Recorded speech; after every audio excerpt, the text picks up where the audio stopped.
Sir, good afternoon, sir. Nabi Hasan, sir. Namaste.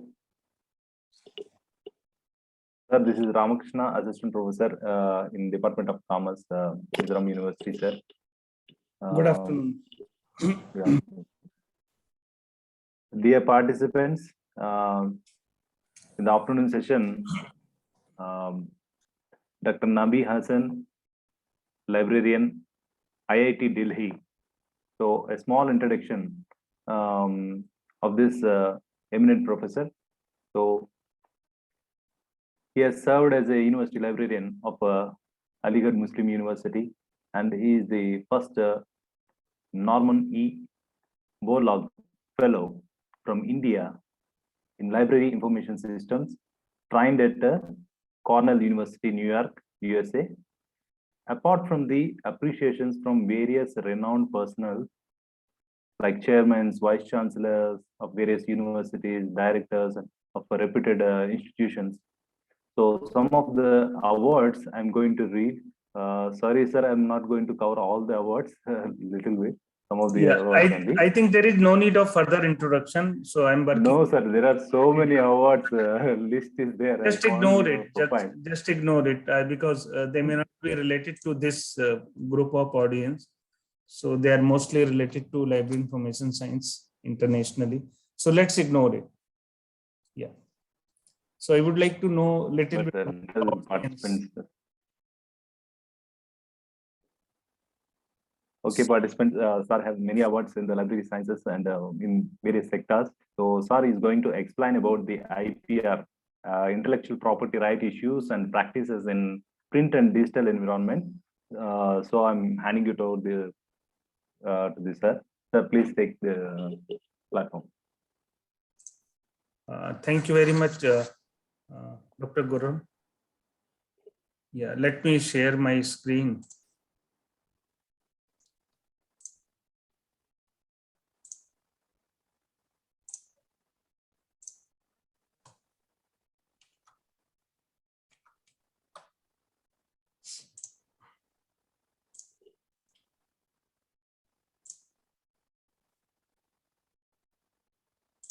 So, okay, I think you are able to see my screen now, and yes, I think my screen is moving as well. Yes, sir. Yes, sir. Is it moving? Yes, sir. It's moving. Okay, thank you. So, we have total 30 participants. Is this the total number or? No, sir. Some more will join. Nearly 40 are there, 40, 45.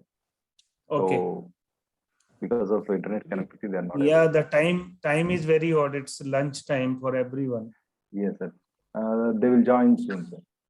Okay. So you have not kept any lunch break? Lunch break is there, sir. 1 to 1:30. Okay, 1 to 1:30.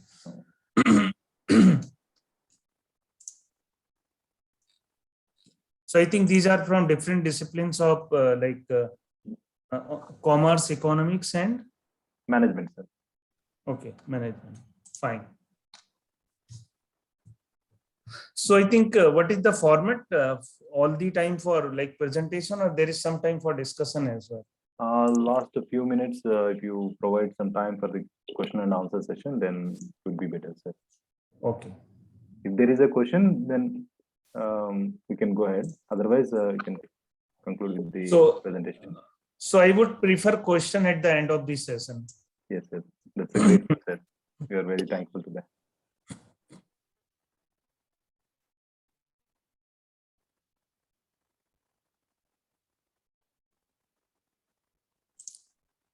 Thank you very much, the organizers. There are many, Professor Jyoti perhaps, and then Dr. My friend from Mizoram Library Science Department, Manoj Verma. All the people who are behind the show, and thank you all the participants for joining this afternoon. So basically, this is a very general topic, and I'm going to cover some of the IPR and copyright issues and practices in print and digital environment, followed nationally and internationally. So it becomes very important when you are going to like use somebody else contents, or you are going to like publish paper, or you are going to download or share content, whether these are in print form or digital form. So there are ways of doing this, and there are various license clauses. There are copyright laws. There are some clauses as per Indian Penal Code as well. So has somebody covered the plagiarism or such a topic, related topic? No, sir. Good. Not that So much. I think then we can focus some of the slides on like plagiarism as well, because that is also covered under copyright laws. Yes, sir. Plagiarism in itself is not a civil remedy. It's not a punishable offense as per IPC, but it is covered under copyright laws. So a person committing plagiarism may also be punished under copyright laws. So we will be touching different clauses from different sections of copyright laws or IPC or international practices. And we will also be talking about like Creative Commons, like the content that you are accessing on internet, for example, Wikipedia. Don't consider they don't have any sort of license. They do have license. Those licenses are known as Creative Commons licenses. So there are a total of 6 different creative type of licenses, Creative Commons type of licenses. So we will be touching just those type of licenses. So as you can see from my this first slide, here I'm trying to show the copyright thing. Then this is something dealing with similarity or copyright related provision in plagiarism. Then we will be talking about Creative Commons. Then we will be touching the open access things as well, which are in public domain. Then, this is the day which is celebrated as World Book and Copyright Day. And then this is the symbol for the university which has invited me for this program. So as part of this presentation, I'm going to, if there is any disturbance of audio, video, or slide, please let me know. Sure, sir, sure. Okay, because I'm just seeing my slide. I'm not seeing the Zoom part. So as part of this presentation, I'm going to touch some background information on IPR or copyright. Then I will be discussing about copyright laws, practices in general. Also, I will be discussing about copyright exemption for fair use. Means whatever you are doing in using the content from others, it is not always copyright violation. There are some copyright fair use exemptions as well. Then I will be discussing about copyright infringement on the internet. I will be covering some of the case studies or stories to give this presentation a practical look. We will also be discussing about licensing terms and agreement for e-resources, like the journal article or the databases that you are using, or your library is providing access to different e-resources. There also there are some licensing terms and conditions. So I will be touching about those things as well. Then I will be touching the Creative Commons and open access rights, and what is the relation of copyright with the plagiarism. And finally, I will be summing up. So intellectual property is basically a bigger term. It refers to creations of the mind, such as inventions, literary or artistic works, designs or symbols. It may be a name, it may be a trade secret, anything. So it's a bigger term. Intellectual property is a bigger term which covers your copyright, patent, trademarks, trade secrets, trade dress, or it could be like geographical indications as well. So as you can see from the figure, or the details in 1, 2, 3, 4, 5, 6. So it is intellectual property is a bigger term which covers many smaller terms. So let's touch the history of copyright. So it has come from the Irish king from 16th century AD, and there was a slogan given that time which reads, to every cow her calf, therefore to every author his copy. So this is the slogan which was given in 16th century AD by the Irish king, and it then continued until now as well. So the idea of copyright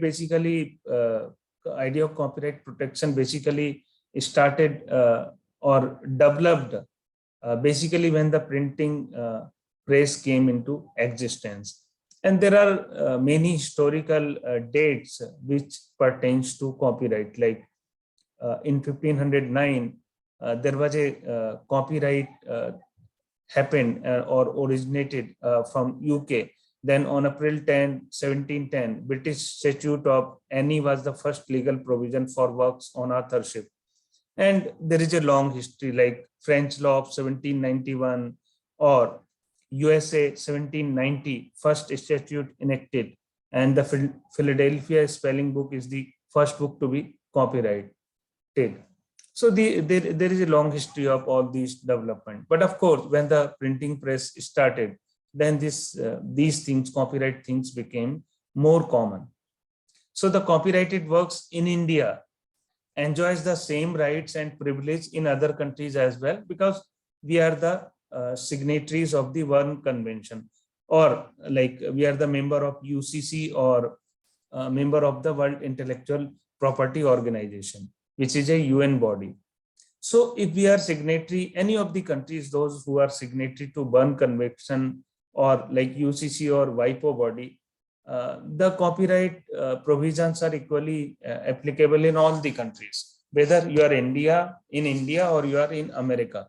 So if you are signatory, your works are protected in America, or Americans' works are protected in India as well. So this way we have extended the copyright provisions to the people of other countries as well. So copyright protects works of different thing, like it protects the works of authorship, published or unpublished, in any tangible medium of expression, like writing, music, art, computer software, film, etc. But please remember that ideas are not protected. The expression of idea is protected. Originality is the criteria. Let me give one practical example from real life. Like there is a girl and there are two boys. Both the boys love the girl equally, and the girl also likes both the boys equally. But both of the boys have not expressed their love for that girl. Okay. But the one who first expressed the love and the girl accepted, so that may have some weightage. So the purpose of quoting this example is that both the boys were having love for that girl in mind, but the one who expressed that love got the weightage. It means the expression of ideas is protected, but the ideas in your mind are not protected until and unless you express it. In the same way, if you have done some research, if you have not published that research, if you have not protected your research, that is not protected. You might be remembering the cases related to turmeric, haldi, and also regarding basmati rice. So turmeric has been used in India since long for different treatment, and India is the country who has the authority from day one on treatment using turmeric for different like antibiotic type of treatment or all the different treatment. But somehow some other countries got like patented those things, turmeric related things and the basmati rice related thing. So India fought the case in the international courts, and finally we could relate some of the facts, the history we could present, and finally India was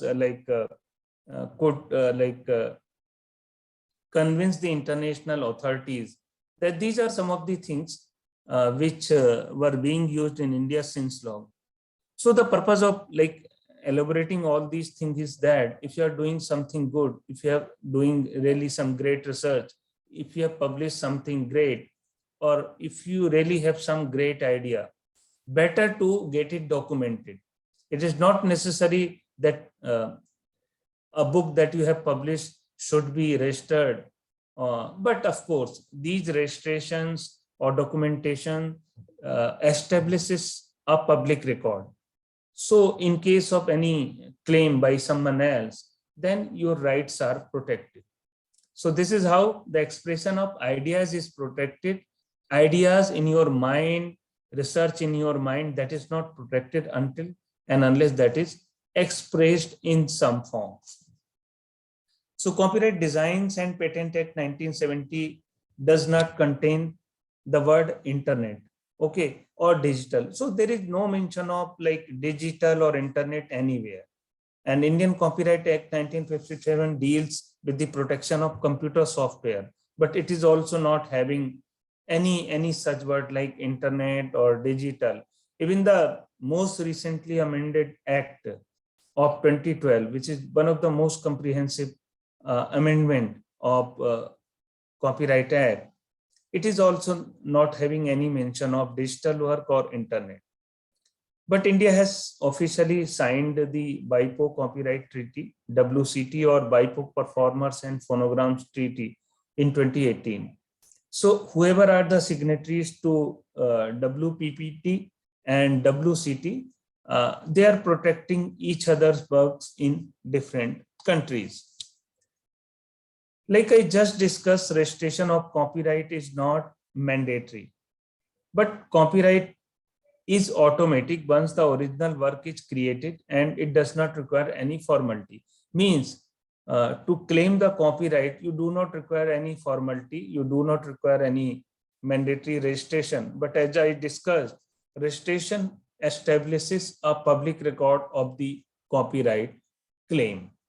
However, so since it establishes a public record, it is advisable to apply for registration of copyright as the certificate of registration of copyright and the entries made therein serve as prima facie evidence in a court of law with reference to disputes relating to ownership of copyright. So it is always good to get your things documented so that in case of any case, any claim on the same material by someone else, you are protected or your work is protected. There are some moral rights as well. So copyright also recognizes moral rights of the author even after assignment of the work. Moral rights can never be transferred. They always remain with the original author of the work. These moral rights, some of the examples are like claim to authorship of the work, like even if you have not registered, but as a moral right, you can claim authorship of the work that you have produced. And it helps to restrain and claim damages in respect of any distortion, mutilation, modification, or other act in relation to the work which would be prejudicial to his, her honor or reputation. So if you have created some great work, some good work, and someone is distorting that work, or someone is presenting a distorted version of that work, and your reputation is harmed, your stake is at your like reputation is at stake. In that case, you can always claim damages. So the author can oppose the distortion of the work in such a way that its cultural or artistic integrity is adversely affected.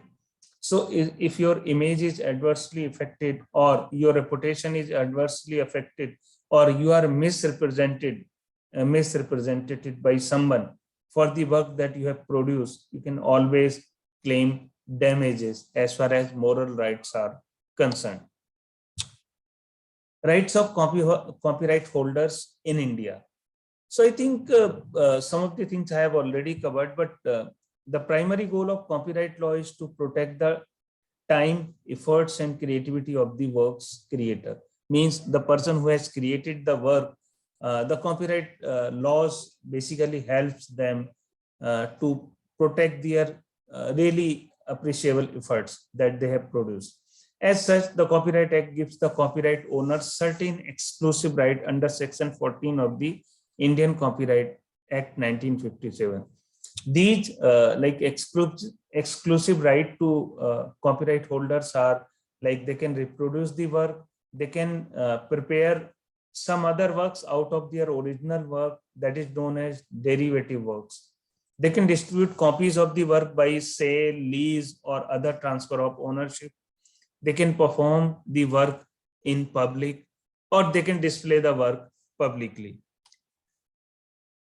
So whether the transfer of copyright is possible, of course, like in IITs, whenever we are coming out with some beautiful ideas, we are transferring the technology to the industries. The industry is not only paying us the money, but also the industry is multiplying that product, and that is helping the country as well. For example, IIT Delhi created one of the first cheapest COVID testing kit. So it was not possible for IIT Delhi to multiply the number of kits for testing at a mass level.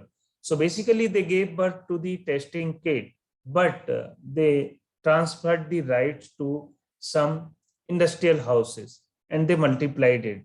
Okay, in the same way, the IIT Delhi has like created, you can say, PP type of kit for protection from the COVID by the Department of Textile and Fiber Engineering. But they transferred the right of that to some industrial house so that they can multiply it. So that transfer of copyright is always possible. It may be transferred free of cost in the interest of the country, or it may be transferred on some payment. So if an author or artist create a work for a company or in the course of his or her employment, the creator is usually not the copyright owner. For example, you have a PhD student in the university, you are doing PhD in the university, or you are guiding some research scholar in the university. And as part of your that research work, if you are coming out with some unique idea, okay, if you are coming out with some product, generally, if you have signed some paper, the copyright may still belong to that institution because you have given birth to some product while utilizing the facilities of the university, while utilizing the lab of the university, while utilizing the money of the university, because you are paid for your work you are doing in the university. The university is paying you the salary. So in most of the cases, the copyright for such things is with the concerned institution. Or if you are working for a company on a salary, maybe on a salary of 2 lakh, 3 lakh, 5 lakh, whatever it is. And if you are inventing something as part of like your job, so the copyright may generally belong to that institution, but it depends upon institution to institution. Like in case of IIT Delhi, we have some variations. So this situation gives copyright ownership to the employer or person who commissioned the work. Then one of the most important thing is fair use. Fair use means not every use of a copyrighted work is considered as infringement. Means if you are making use of the work of others or copyrighted works, it is not always infringement of copyright. There are some fair use clauses, there are some exemptions. So fair use is an exception that permits limited use of copyrighted material without acquiring permission from the right holder. It means you can still make use of some copyrighted works without the permission of the creator of the work under the fair use clauses. So I will be covering those fair use clauses in coming slide. Typically, fair use includes categories such as criticism, parody, comment, news reporting, teaching, scholarship, research, etc. So now let's talk more about the copyright exemptions for fair use in India. So Section 52 of the Indian Copyright Act exempts more than 5 categories of acts which, when performed, do not fall under the infringement of copyright. Those major 5 categories are like reproduction in the course of fair dealing, that is for private use, for research purpose, for criticism, for review, for reporting, for broadcasting, etc. Then reproduction for educational purposes, there are some fair use clauses.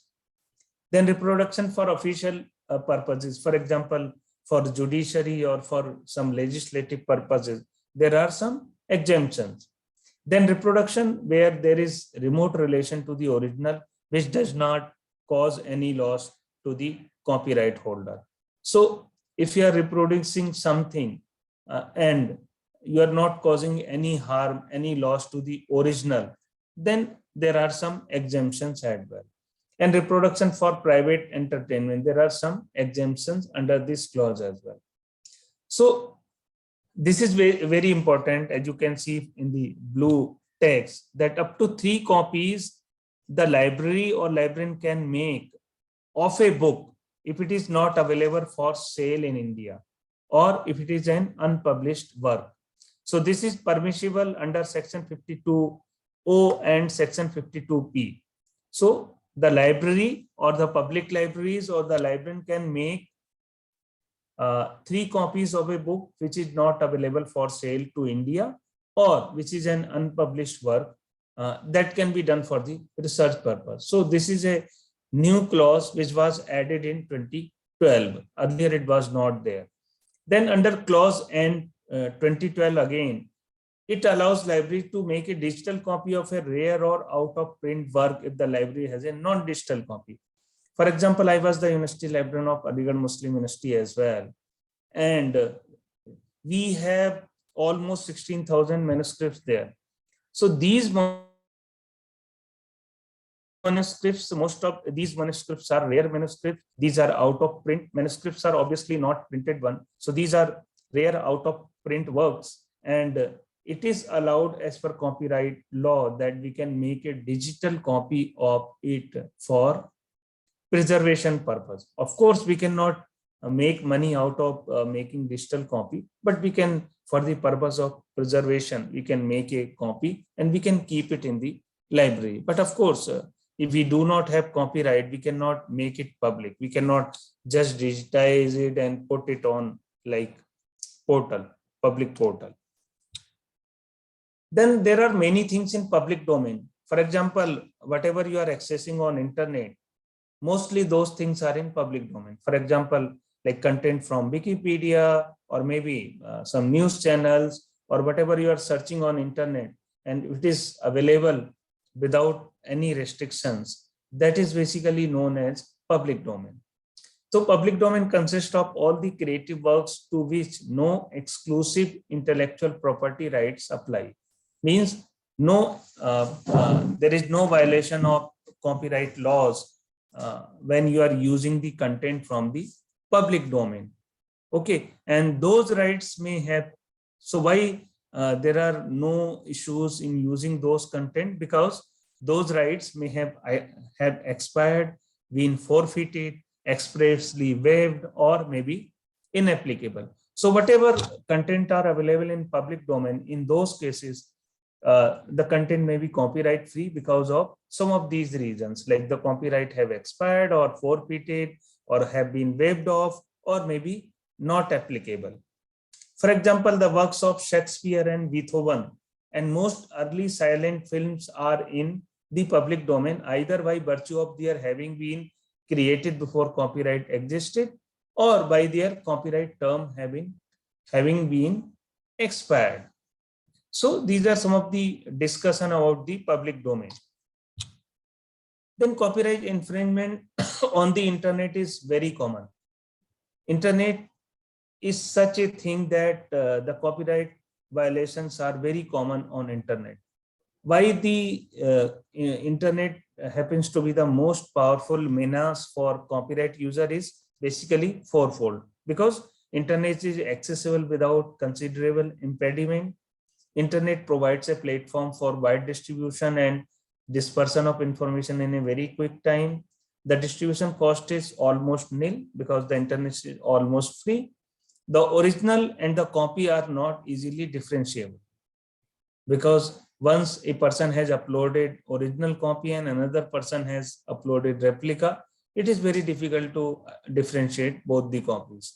So because of these four major reasons, I think lot of infringement of copyright is happening on internet. So the infringement in cyberspace or internet may take place in different manners, different avatars. These avatars I'm not going to discuss in detail because that is not part of my agenda. But these infringement or avatar or types may be framing, linking, caching, uploading on the internet, archiving, mirroring, file swapping, etc. So if you require any explanation about these terms, you can search on internet or you can ask me question at the end of the session. Copyright protection of online content. So the online content or feed in the form of a text, image, video, or music are also protected like original creation, and these are protected as a literary work under the Copyright Act. For example, the post, if it is a cartoon, caricature, or image, it would be protected as an artistic work. The post, if presented in the form of a video, would be protected as cinematographic work. Under Section 14 of the Copyright Act, no person without the permission of the owner of the work has the right to copy, publish, or communicate it to the public. If the person has agreed to the condition of the platform that any content posted on the platform would vest ownership on the platform, then the author of the content can have no reason to object. For example, if you are using some platform and the platform you have given the permission to use whatever you are searching, so you cannot claim any protection in that regard. And each comment would qualify as online content. For example, if you have posted something on the Facebook and you have posted something unique item on Facebook and people started making comment on that item. So the people that they are making comment, it could be something original as well. It could be of some research value as well. So that whole chain of comment may also be protected under copyright law. Okay, so it is not that something you are posting on Facebook or LinkedIn or Instagram that may not be protected. If you have posted something unique, something new for the first time, and people have posted comments on that post, and if it is becoming something relevant and important content, that can also be protected under copyright laws. Many of the institutions are uploading the news clips, sharing the news clips on the intranet. Intranet means within the campus, access within the campus. So if you are sharing the news clips on the intranet, when you have subscription to those newspaper in any format for academic and research use. For example, if you are subscribing to newspapers, like 10 newspapers you are subscribing hard copy, or you are subscribing those newspaper in online medium, and you are compiling the news clip, okay, and you are putting it on intranet, that would be considered as fair use. And if you are sharing the news clip on the internet, means outside the campus, when the source of content is the hosting institution, that it is also fair use. It means if you are compiling the news clip related to IIT Delhi, because the news came from IIT Delhi itself, which is in different newspapers. So if you are compiling all the news clips related to IIT Delhi and the original information is coming from IIT Delhi itself, so that will not be considered as violation. That will also be considered as fair use, because the source of information is IIT Delhi itself. So that is why IIT Delhi, we are also compiling news clips related to IIT Delhi, and we are putting it on public domain. Like if you visit the IIT Delhi Central Library's website, we are putting all the news clips of related to IIT Delhi. So the source of information is IIT Delhi. So that is why it is not violation of copyright laws. But if you are putting the or sharing the news clip on the internet when the contents have not been compiled from your own sources and you have not subscribed to content, or even if you have subscribed the content but you are putting it on internet without the permission of the content creator, that is basically violation of copyright. And some of the institutions, I don't want to name here, some of the institutions are doing this. They are putting the news clips on internet without permission or without their institution being the source of information. So what could be the jurisdiction in case of like copyright infringement on the internet? If there are cases of copyright infringement on the internet, what will be the jurisdiction? So in tangible space means in physical space, the jurisdiction can be easily identified. But in case of intangible space or cyber space, identifying the jurisdiction of the copyright court or law is very difficult, because in case of infringement in cyberspace, you have to see what is the source of origin of material. So will the place of jurisdiction will be the origin of material from where the material was originated, or it will be the place of storage of material. For example, the material was originated from America and the storage server is in Delhi. Okay. And the material has been displayed in China. So what will be the source of like the jurisdiction of the court in that regard? So it is very difficult. Whether you will go to the place of origin, or will you go to the place of storage, or will you go to the place where the content have been displayed? So there are different provisions in this regard. So registration of your book within the Copyright Office is voluntary. For example, if you have published a book and you have not registered that book anywhere, we generally don't register. But if you see that your book has really great content, it may give you a lot of revenue. For example, like Harry Potter or maybe some other popular series, they may give you a lot of money, royalty money. So in that case, if you are seeing that your content of your book are worth, then it is always good to like register your book with the Copyright Office. So if you want to register your book with the Copyright Office, you have to complete some of the formalities. These formalities are like fill the online form and make the payment, then send a copy of the document to the Copyright Office. What are the documents? These are some of the documents like acknowledgement form, form 14, statement of particulars, statement of further particulars, 2 copies of your work, power of attorney if filing through an advocate, no objection certificate from various other persons involved in the creation of work. You don't need this if you are the sole creator of the work. So copyright on internet and Indian law. So Indian Copyright Act 1957, just let me take some water.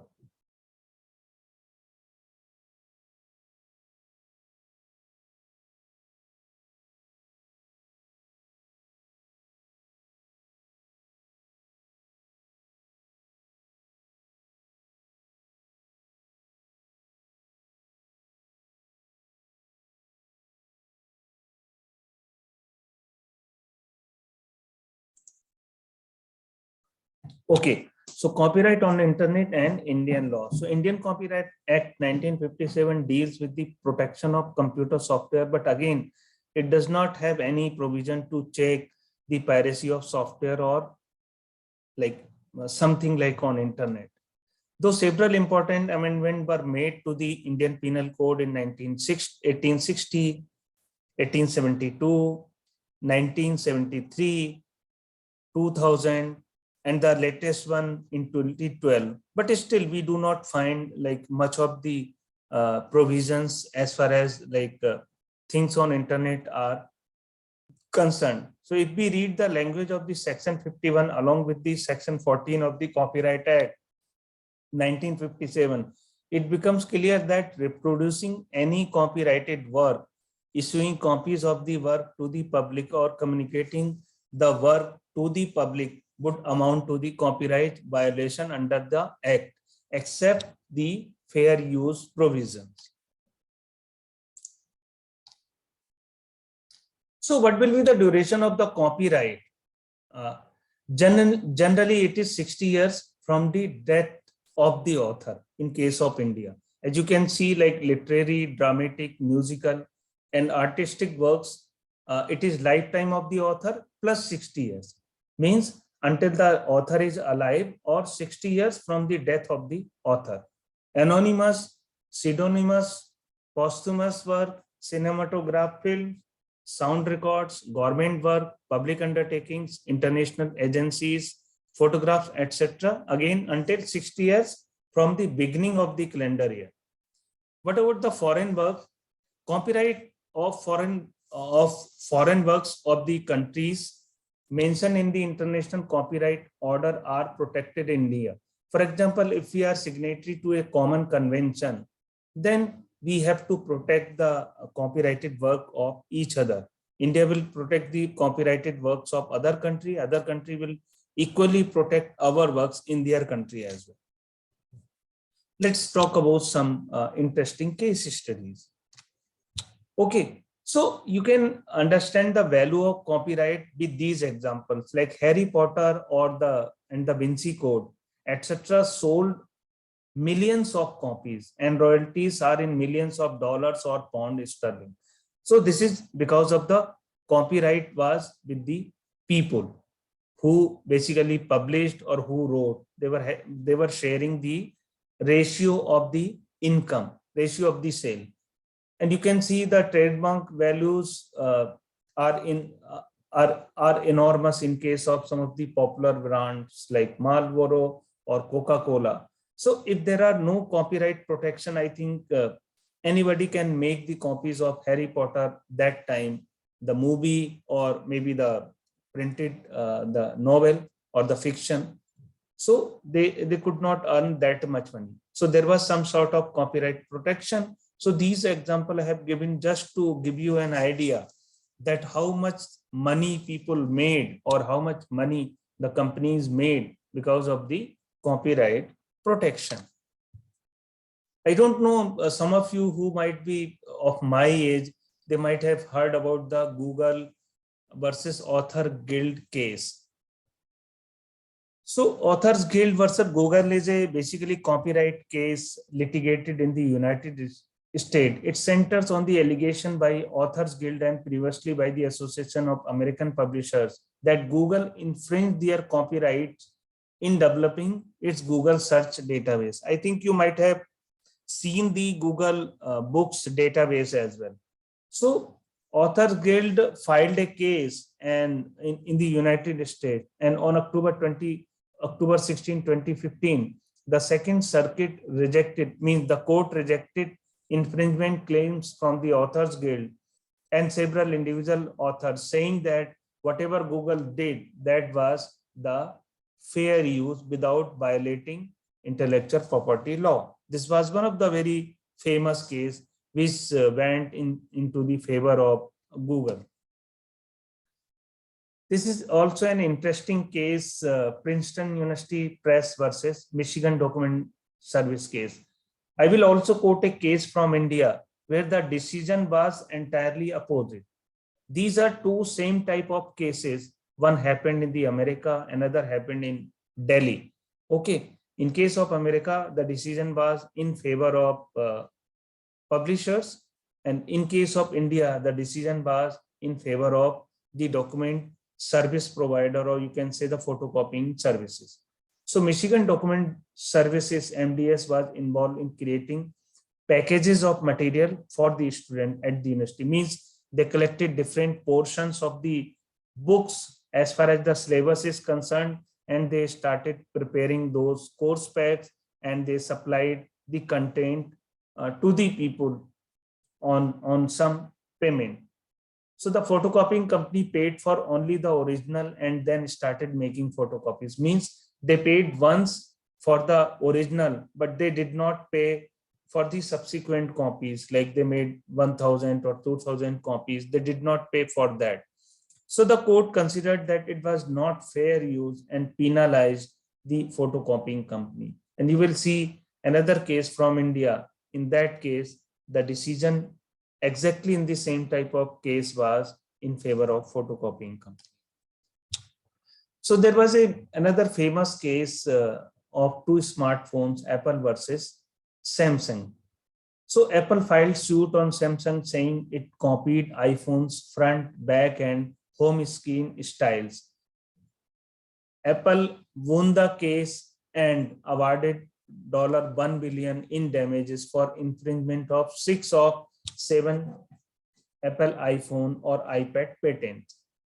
Then the Samsung filed the appeal in the appeal court, and the appeal court said that there is no evidence that the sale was driven by the features the Samsung copied from the iPhone. And the case was finally won by Samsung because Apple could not prove. It was established that the Samsung phone has stolen the designs and features of iPhone, but the iPhone people could not prove that the sale was driven by those features. So that is why the case was finally won by Samsung. This is another case, Georgia State University versus publishers. So like Cambridge University Press or Sage Publications and Oxford and some other publishers sued the University University of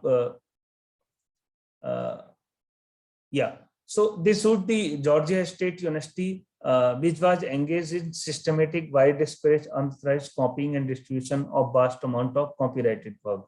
So this Georgia State University copied all the important content, and they were keeping those content in their reserve system, or you can say in their servers, and they were distributing those content through their e-reserve systems, or you can say library servers. So there was a case by some of the publishers like Cambridge University Press or Sage or Oxford, and the district court issued a 350-page findings of fact and conclusions of law on May 11, 2012, and found that in almost all cases, the alleged infringement were fair use. So in this case, it was like decided by the court that the library or e-reserve systems, though those were helping the student or faculty member in sharing some of the selected portions of the content, was fair use because they were not making any money out of that, and the use was for research purpose only. This is a very simple case, Krishna Sopti versus Amrita Pritam. So it was basically a naming case in India. Krishna Sopti published a book known as Hindi novel known as Zindagi Nama. Okay.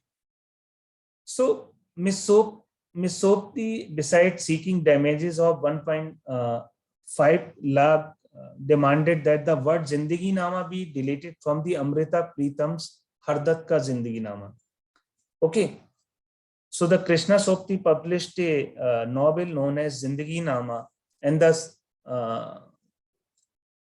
Amrita Pritam published another book known as Hardat Ka Zindagi Nama.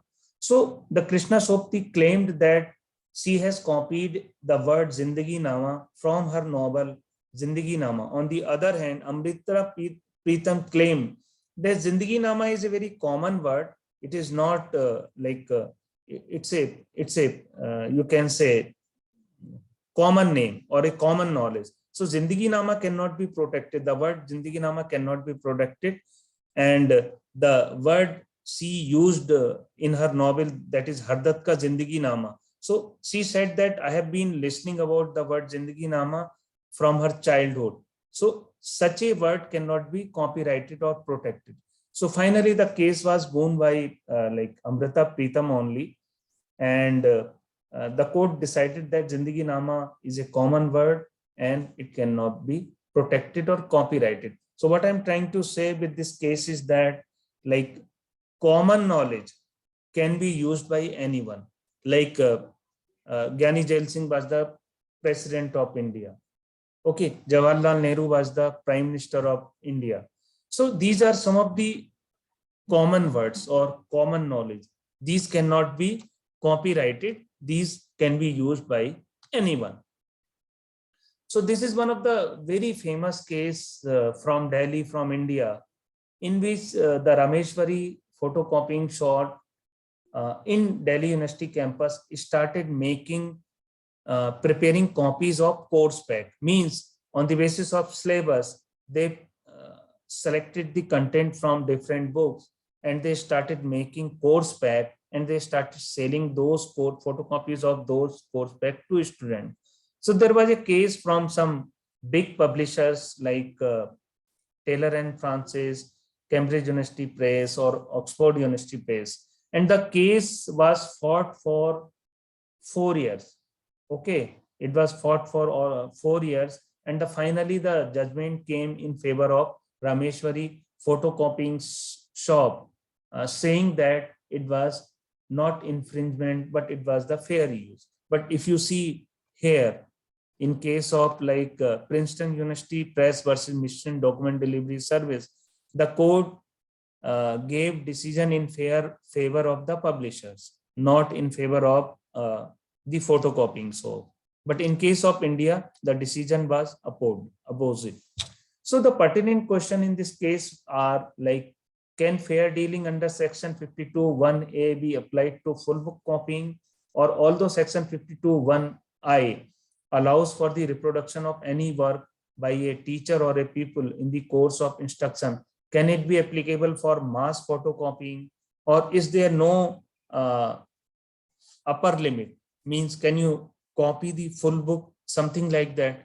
So although the case was won by Rameshwari photocopying shop on the pretext that it was being copied for the benefit of the students, but this photocopying shop was making money. So this was a very controversial or very famous case which went in favor of Rameshwari photocopying shop. When we are using the license for the like accessing e-resources, we have to see some of these things. Like why licensing is important for e-resources, because you are accessing many of the e-resources. You are accessing e-journals, you are accessing e-books, you are accessing databases like Scopus or Web of Science, or you are accessing full text using Project Muse or maybe Oxford or maybe Taylor and Francis or IEEE or Elsevier or Emerald, whatever. So in electronic environment, libraries typically license or lease the content. For example, IIT Delhi has access to all the relevant resources for its faculty. So we have taken access for the whole campus, or in case we have taken license for accessing from like main campus in Delhi. If we are extending that access from our Sonipat campus or from our Jhajjar campus, we have to see what are our license terms and conditions. If we have taken license for only Delhi campus, we are not allowed to extend this license to other locations. So licensing is very important, and we have to see like what type of license we have taken to safeguard ourselves from audit, account, legal cases, and sometimes it may cost our job as well if we have violated the terms and conditions. So there are some license agreement available, which if you are related to this work in your job profile, you can consult those like model license agreement. Those license agreement have been uploaded by different agencies. For example, JISC, for example, Lib License List, or like Shared Electronic Resource Understanding, or maybe in India, some of the popular like agencies or institutions which have uploaded the license model license agreement are Internet Information and Library Network Center, Gandhinagar, and another famous one is National Digital Library of India. So they have given the definitions of all the important terms as well. like a definition of terms, what is authorized user or what is commercial use.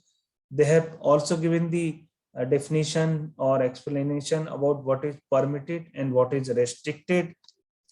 They have explained the responsibilities of licensor. They have explained the responsibilities of the licensee. They have explained what are mutual responsibilities.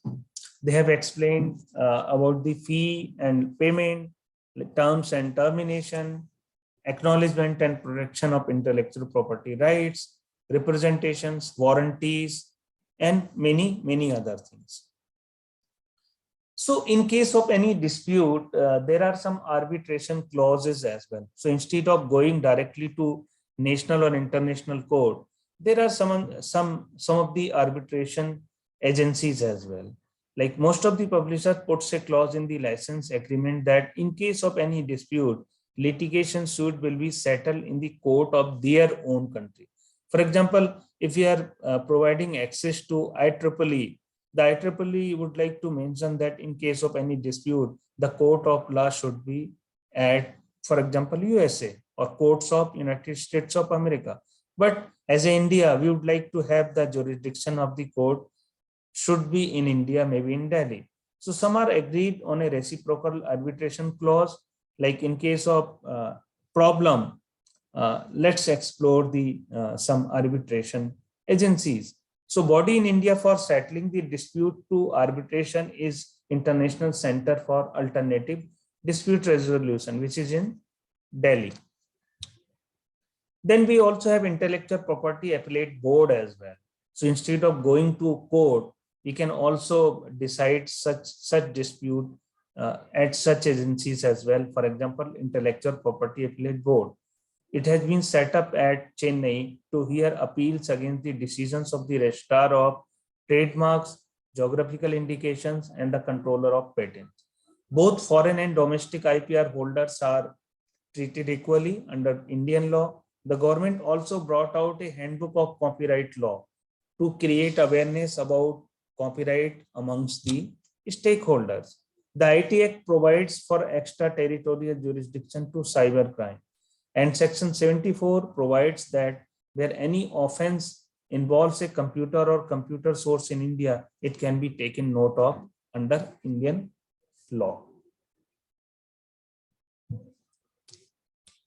So most of the institutions or good libraries have like uploaded such screens on their website or institutional website, for example, guideline for fair use of online content. So this is the guideline which has been posted on IIT Delhi Central Library website, and it clearly says what is fair use of e-resources and what is permitted and what is not permitted. You cannot systematically download all the content. You cannot download the complete issue of a journal. If you have access to full journal, you can download article by article. You cannot download one issue in one go. So in such cases, the publisher is, if it is able to identify, they can completely block access to your institution. It has happened many times in IIT Delhi case as well, that our students have downloaded the content, making use of like robots or like spiders, or you can in Desi language, you can understand they have downloaded the content systematically, like 1000 article in one hour, or maybe 50 articles together, or complete issues of many journals in one go by writing some program. So in that case, the access to that complete IP range is blocked by the publisher.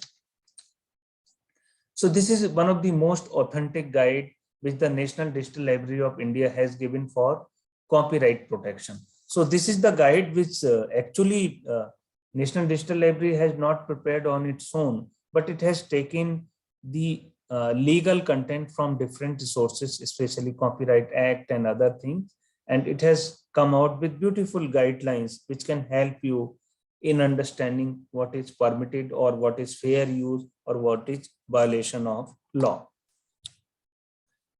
So when you are accessing the things from like internet, the things which are available on public domain, for example Wikipedia content or the content which are available to you freely, don't think they don't have any type of license. They also carry some sort of Creative Commons license. Okay, so there is a body known as this is the website of the official Creative Commons site, which basically provides like different type of licenses. Okay, so just a second.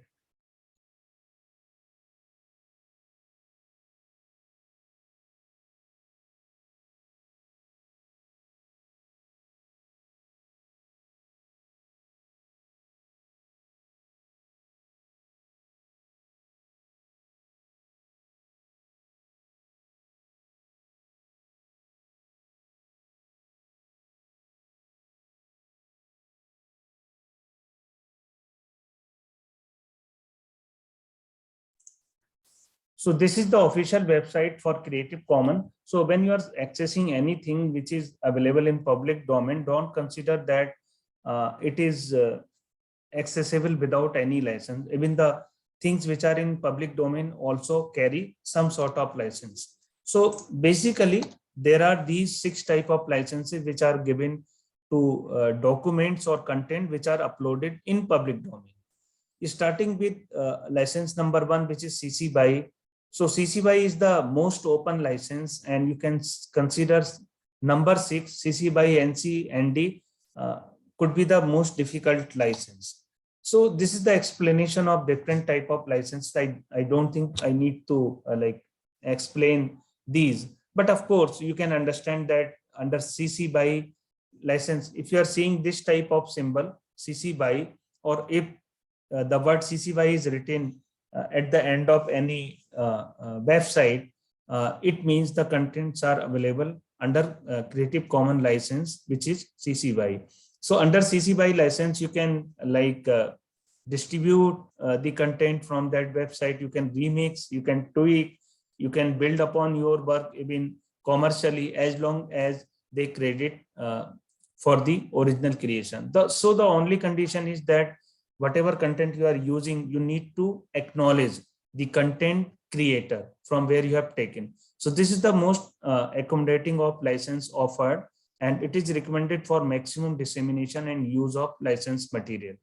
Some of the examples of like CC BY license are Public Library of Science, which is commonly known as PLOS, and which publishes over 50,000 CC BY article. So I'm explaining just one.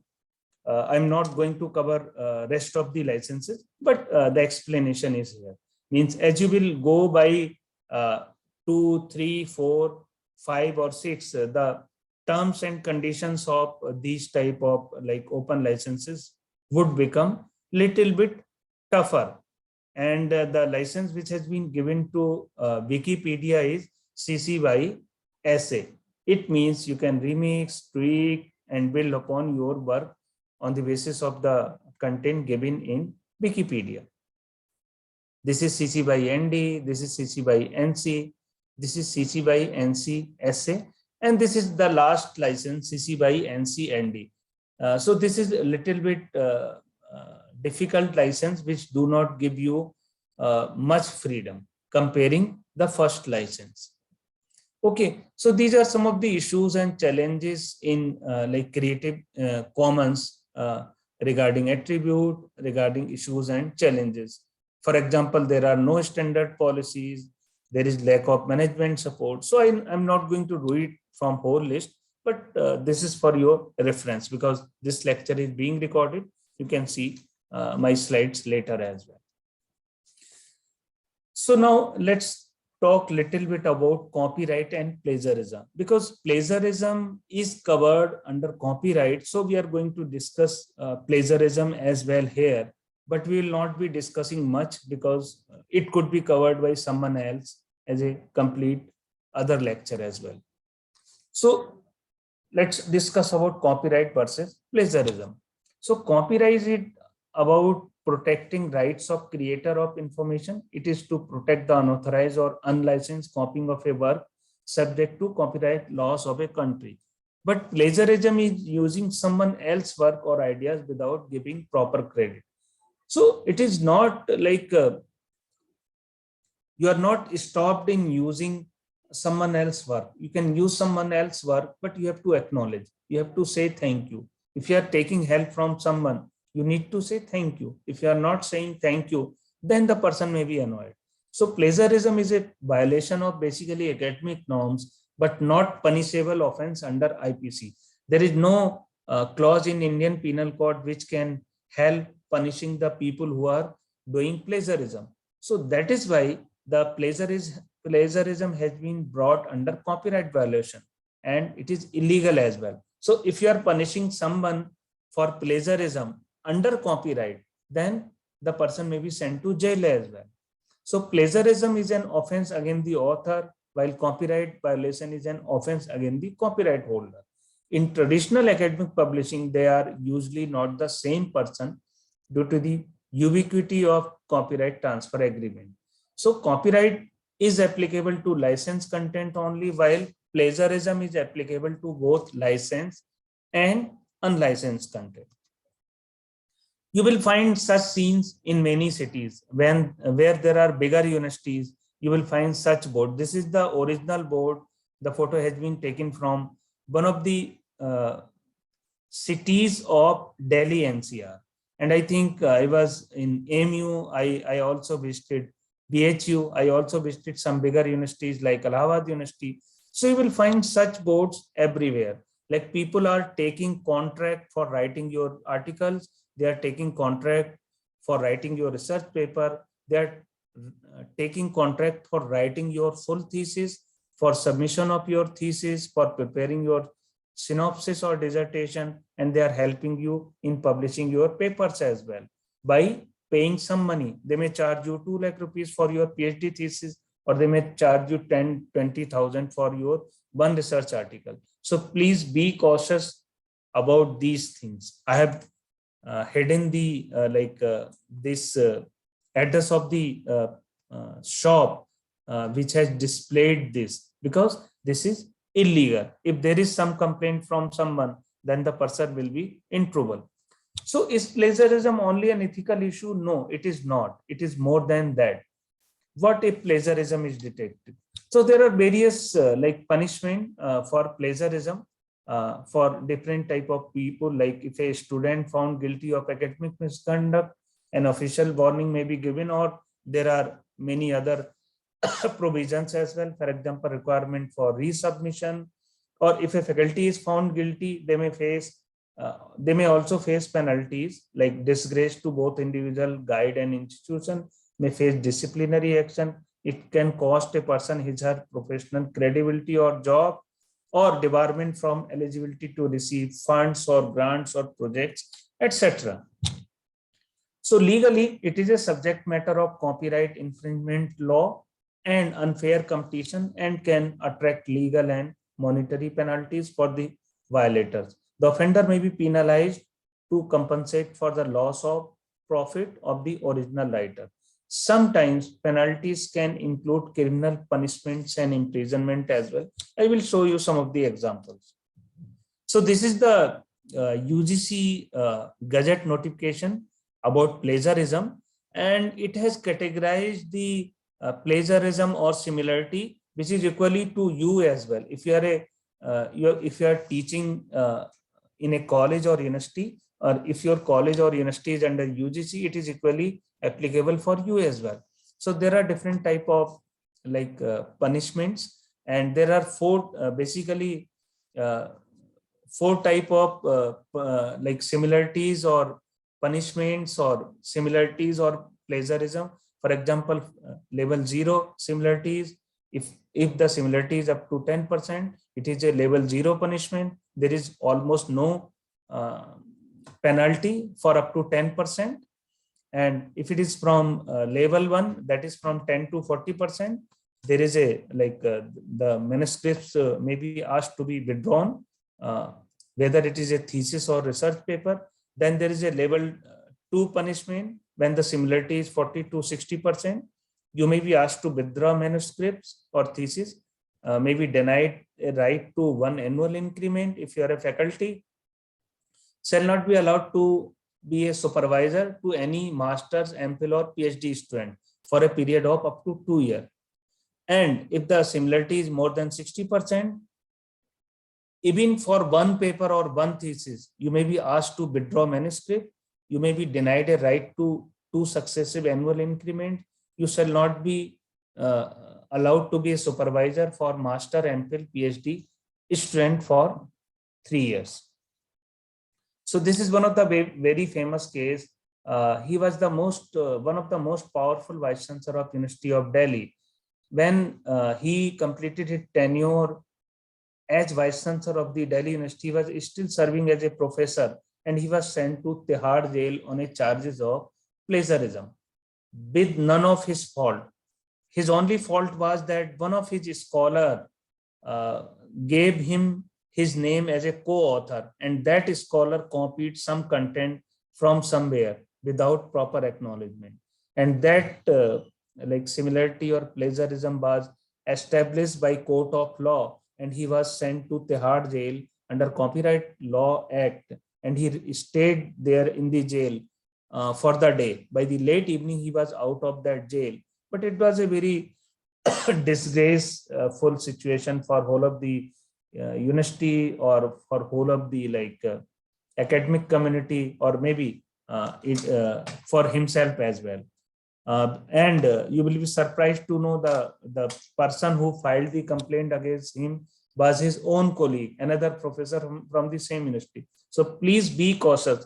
Generally, the people who are filing complaints against you are your friend or very close to you, your colleagues or your batchmates or your partners, because they are aware about your wrongdoings, because somehow you have shared somewhere.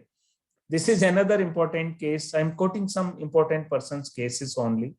Like Nitish Kumar caught in plagiarism row, Delhi High Court imposes 20,000 fine. So he was the sitting chief minister that time as well.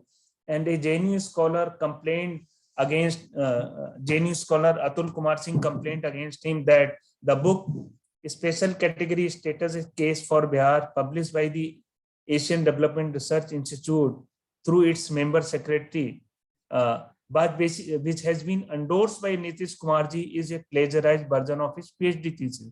So Nitish Kumar ji only endorsed the content of the book, or only endorsed the book. Even then he was punished, although he was the chief minister. Okay, even when this great person, the Bharat Ratna of India, C.N.R. Rao, the person who has the highest number of publication and citation, when he was the principal scientific advisor to the Prime Minister of India, science advisor to the Prime Minister of India, there were some allegations against him. The reason was that when you are such a big person, many people are putting you as co-author. You don't have time to see what they have written. So please be cautious when someone is making you co-author in his or her publication. Just see or check that publication. Otherwise, you could be in trouble. This lady who was tipped, who was chosen for one of the biggest award, her deal was cancelled at the last moment, even after announcement, because the content of her book were found to be completely plagiarized. Even one of the most powerful person on the earth, Bush, he was the president that time. Even his aide, who was found doing plagiarism, was forced to resign. And this person, so plagiarism is not only related to text content, it could be related to lyrics as well. So this person was sued for copying the lyrics of others, and there was some out of court settlement for maybe million or billions of dollars. So people are very smart. Some of the people are doing copy and paste in very smart way. For example, this is the example from the King Abdul Aziz Medical City in Jeddah. 3 plagiarized articles were published in the journal, and these articles have been now retracted. Retracted means withdrawn, and 2 other articles published in another journal have also been retracted. So, and 2 original articles simultaneously published in 2 different journals, mean the same papers were published by these notorious people in 2 different journals, were published, indexed in Scopus, Web of Science, etc. And later on, people could identify that these are copied content from someone else's paper. So even if you are able to publish your paper somehow, if there is a complaint from someone, your paper may be withdrawn or retracted, then there is a lot of humiliation for you, your guide, your college, your university. Even the university may terminate you from your services as well. This is another example from 2 PhD guides found guilty of plagiarism. And this is a case from University of Pune. This is not from the simple university. It is from a university which is basically hosting the UGC care listed portal. And this is a case like clarification sought from BC on plagiarism charges. This is also from the reputed University of Mysore. And this person, who was very famous, committed suicide because of like his paper was retracted, and he could not face that humiliation in front of his colleagues. And this is a case from MDI, one of the reputed institute from Delhi NCR, Gurgaon, when a professor was suspended on the charges of plagiarism. And this is another case from like director's papers from the IIT Delhi. So what is required to be done by libraries and library information center? I think if you have a library, if you have a good librarian friend, so libraries may help you in inculcating habit of fair use of copyrighted material in the R&D and scientific community, educating to acknowledge material used in their research publication. So if you are using someone else's work, there is no harm in using it. Just say thank you. If you are able to say thank you for the work you are using, it is good. Even if your wife is bringing water or tea for you, you are saying thank you. So if you are using someone else's material, there is no harm in saying thank you. Even if your son is bringing something for you, you are saying thank you. So thank you is basically acknowledging to the person from where you have taken some content. And like seeing that material copied is within the limit copyright laws. So if you are like making use of contents of others, you have to see that it is within the limit of copyright law. And we need to organize like some awareness programs or workshop, like this workshop where I am delivering the presentation. It is also some sort of like awareness or training or like workshop where you people are giving education about what is the copyright provision, or what is wrong, or what is right. So with this, I would like to sum up that most of the users are basically sometimes not familiar with the copyright laws and the kind of activities which leads to copyright issues. They are doing it unintentionally. Law cannot keep one step more with technology. So technology is faster. There is an urgent need to amend copyright laws, keeping in view the ICT and online content, because our laws are not still including the word digital or internet, and our 2012 amendments are also still not comprehensive. So there is a serious need to have orientation program for the users and libraries to avoid copyright issues. And I think I would like to acknowledge this institution, Mizoram Ministry, that they are conducting, or they have included such a topic. So a proper drawing on how to act is like think globally, act locally. You can study the laws, regulations, or provisions of the world, but you have to act or act as per the local practices, as per the local laws of the land. So thank you very much. I have taken content from different resources. I would like to acknowledge all those resources. And if there is any question, I'm really here to answer your couple of questions. Thank you. Thank you very much, sir. Sir, as you said in the lecture that the professors doesn't have any awareness of that publication, and even though they were punished. So how come it is a fair thing, sir, on part of the professors? See, it is fair in a way when you are being made co-author. You are signing a copyright form. So when you are giving your consent that you are the copyright holder, I mean, you are the contents are original. Okay. So you are giving consent. You may not be going through the paper. You are not checking the paper with the plagiarism software, but somehow you have been made co-author. You are taking the credit of being the co-author. So obviously the responsibility is yours as well. Sometime some of the students might be using your name as co-author without your consent. In that case, when the case goes to any authority or court of law, in that case, you can defend yourself. I have not signed any paper. Please show me my copyright form. So if it has been signed by someone, then your skin is saved. For example, I will give you a practical example. I was the deputy librarian at Himachal Pradesh Agriculture University, which is a faculty position. So one of the girl was doing research with me, but the university at the last moment told me that you cannot guide any person while you are in service, because some of the people might be making money by guiding, by making use of their position. Or so when the girl came to me to get my signature on the thesis, okay, although I got her thesis completed, but when she came to me for signature, I told her one thing: either you consider that I am not alive, okay, and get the supervisor change because I cannot sign, or another way is that you sign on my behalf. So in that case, if there is any complaint in the university against me, I can simply say I have not signed anywhere. So this is how is happening in many of the cases.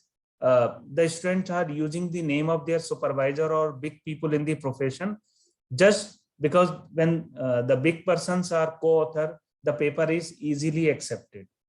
Okay. So when you are signing the copyright form, I think you should be a little bit cautious. Yeah. And one more thing, sir. Even after signing the copyright form, so by withdrawing that paper, so will it save him from the penalty or So whatever once a the? paper has published, I think that would be too late. Okay.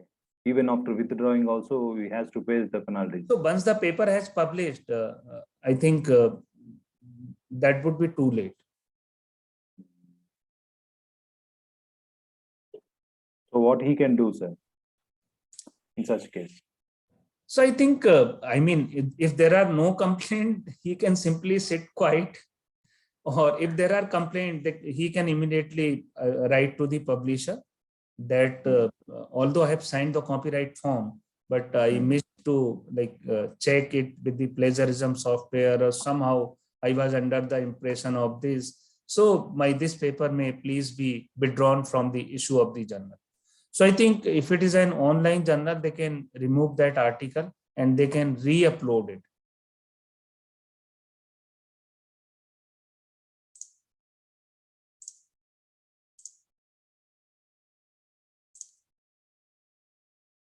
Is there any disconnection? Can others hear me? Yes, sir. We can hear you. Okay, great. So I think our host got disconnected perhaps. Dr. Gurram Ramkrishna. So any other question, anything to ask?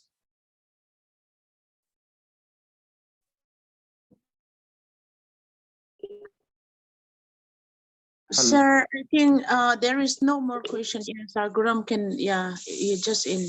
Okay. Sorry, Okay. sorry. Dr. Gurram, if there are no more questions, I may be allowed to leave because I have other works to do as well.